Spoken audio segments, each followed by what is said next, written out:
ce qui va arriver, suivant ce que lui dira le Dr Rosenberg.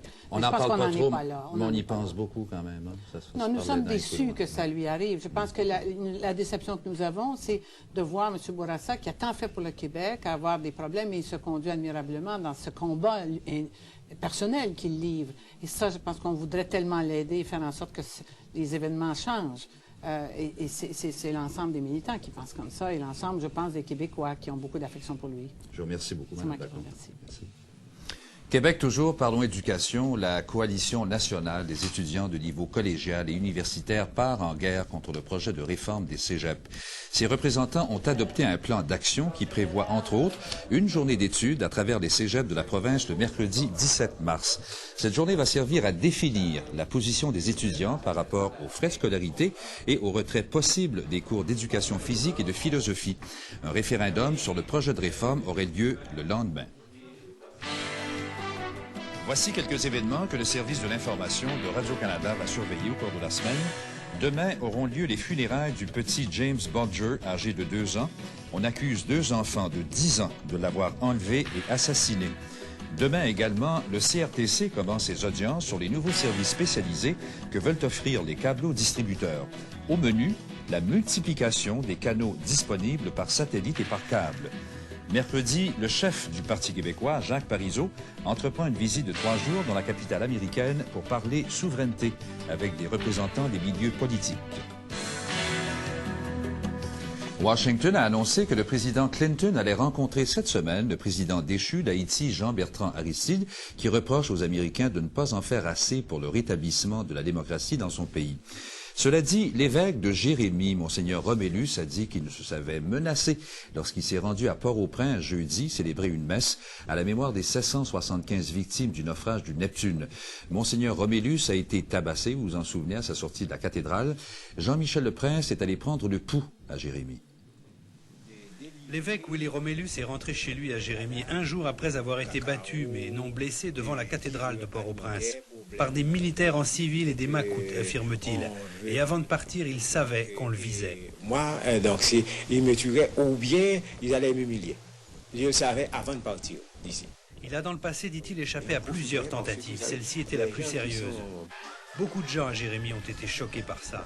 En plus, ils sont aussi encore bouleversés par le naufrage récent du Neptune qui faisait route vers Port-au-Prince. Les survivants commencent à raconter la catastrophe.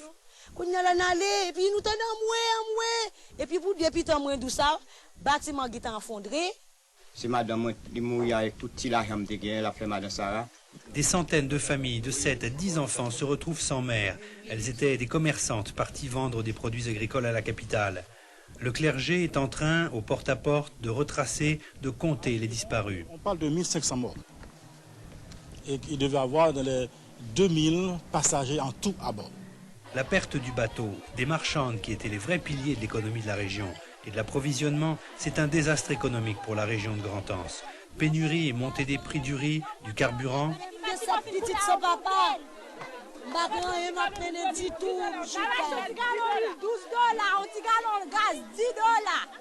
Et petite ville sans industrie, lointaine, oubliée au bout d'une mauvaise route à l'extrémité de l'île, la vie à Jérémie depuis le coup d'État de septembre 91 n'était déjà pas très rose. Il y a beaucoup de pression dans le pays. On ne peut pas se réunir normalement. On ne peut pas. On frappe les gens. On frappe les gens. Bon, je suis commissaire, je suis placé pour vous dire ça. C'est le représentant du gouvernement, le magistrat suprême de la ville qui parle, celui qui décide si les gens doivent ou non être jugés. Mais les règles ont changé. Le militaire a toujours raison en Haïti. Même s'il frappe à tort, même s'il agit mal, le militaire a toujours raison. On n'a même pas besoin d'essayer de porter plainte là-bas. Ça, c'est vrai. Mais il y a 3 semaines, la caserne a perdu son commandant, tué par un autre soldat. Et depuis, le monde ici respire un peu mieux. Parce que son remplaçant ne se décide pas à venir et les militaires qui assurent l'intérim semblent jusqu'ici bien plus conciliants. Parce qu'avant... C'était un climat de terreur. Il se met la terreur partout, partout, partout. Et puis les bourgeois de Jérémie, donc les commerçants qui ont de l'argent et puis qui sont contre le changement, le pays est pour cela. Après la tragédie du naufrage et avec la situation économique qui ne cesse de se détériorer, beaucoup de gens et même des démocrates se surprennent à dire tout haut qu'ils regrettent le temps de la dictature de Jean-Claude Duvalier. Au moins, disent-ils, à l'époque, on pouvait parler. Jean-Michel Leprince à Jérémy. À Moncton, au Nouveau-Brunswick, on a décidé de se mobiliser contre le projet du gouvernement fédéral de fermer la base locale des Forces armées canadiennes. Donc environ 500 personnes se sont rassemblées dans le Colisée de Moncton en espérant qu'Ottawa renonce à fermer la base et à déménager son entrepôt d'équipement à Montréal. La mesure ferait perdre 35 millions à la région et 400 emplois. Récemment, la ministre de la Défense, Kim Campbell, a accepté de reconsidérer la décision de fermer la base, mais elle n'a pas indiqué quand elle annoncerait ses intentions. Le ministre Benoît Bouchard ne croit pas qu'une formule de co-premier ministre pour gouverner le Canada puisse très bien fonctionner finalement. Hier, son collègue et ami, le ministre des Finances, M. Mazankowski, qui est unilingue anglophone, lui a parlé de la possibilité de se présenter à la succession de Brian Mulroney avec Benoît Bouchard comme colistier, comme lieutenant québécois.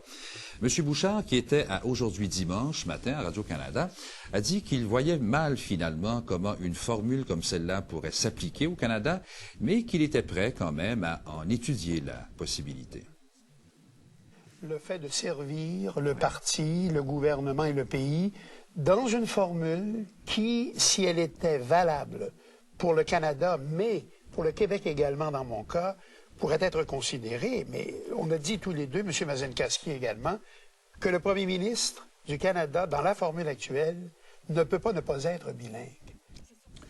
On voit donc que les conservateurs sont à la recherche d'une façon de préserver cette alliance entre l'ouest du pays et le Québec à l'intérieur de leur parti, mais ils ont également un autre défi à relever au Québec, où leur victoire de 1984 fut bâtie sur une alliance de libéraux provinciaux et de péquistes, une coalition qui a volé en pièces avec l'échec constitutionnel. Alors ce soir, Jean Bédard va nous expliquer comment le réalignement des forces est en train de s'effectuer. C'est cet événement, le rapatriement de la Constitution par Pierre Trudeau contre la volonté du Québec en 1982, qui a préparé la voie à l'élection de Brian Mulroney. Choqués, libéraux provinciaux et péquistes ont facilement jeté les libéraux fédéraux à la porte du pouvoir en 1984 en mettant leurs machines électorales au service des conservateurs. L'année suivante, Robert Bourassa prend le pouvoir et se lance avec Brian Mulroney dans la plus grande saga constitutionnelle de l'histoire canadienne. Meach et Charlottetown, 6 ans de négociations, un échec total. Un échec qui a cependant eu une conséquence majeure, la création du Bloc québécois de Lucien Bouchard. L'alliance de 1984 se dissout. Cette fois, les péquistes vont délaisser les conservateurs au profit du Bloc québécois. Considérez-vous, en